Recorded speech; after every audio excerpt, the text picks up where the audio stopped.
Hello বন্ধুরা, কি অবস্থা? কেমন আছেন সবাই? আশা করব সবাই খুবই ভালো আছেন। বন্ধুরা, অনূর্ধ্ব-20 কোপা আমেরিকায় আবার দেখা যাবে ব্রাজিলকে। তবে আর্জেন্টিনার সাথে নয়, বলিভিয়ার সাথে।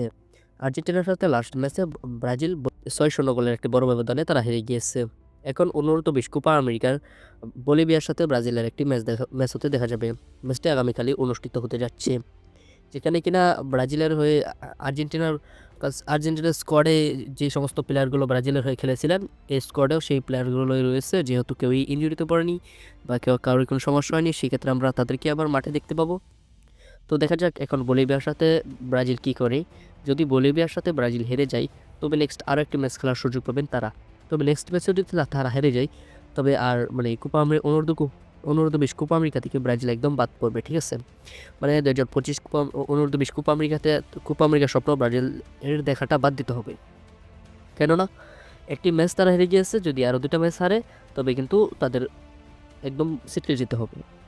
এটাই হচ্ছে তাদের লাস্ট সুযোগ, ঠিক আছে? এখন যে একটি ম্যাচ রয়েছে, তারপর একটি ম্যাচ খেলতে পারবে। যদিও মনে করেন যে এই ম্যাচটি তারা হেরে যায়, তবে তাদেরকে ফেভারিট হিসেবে ধরা হবে না। বর্তমানে কিন্তু ব্রাজিল কিন্তু ফেভারিট হিসেবে ছিল। তবে আর্জেন্টিনার কাছে 6-0 গোলের ব্যবধানে হেরে যাওয়ার পর অনেকটাই কমে গিয়েছে।